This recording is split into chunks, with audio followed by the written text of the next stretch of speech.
Kia обнови и модела Picanto, който на вътрешния пазар се нарича Morning. Корейците са направили минимални промени в екстериора.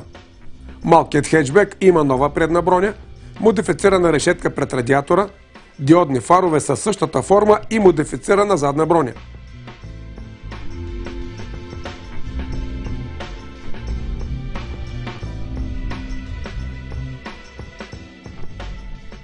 В салона, който е изработен от нови материали, има нов волан с повече бутони и модерна мултимедия с голям сензорен екран. Под предния капак на Picanto работи 3-цилиндров еднолитров бензинов мотор Kappa в два варианта. Атмосферният, който има 78 конски сили мощност, се предлага и във версия с газов инжекцион. Скоростната кутия е 5-степенна механична или 4-степенна автоматична. Турбоверсията с мощност 106 конски сили се куплира само с вариаторна трансмисия. Въпреки малките си размери, Kia Picanto има доста висок среден разход от 7,1 на 100.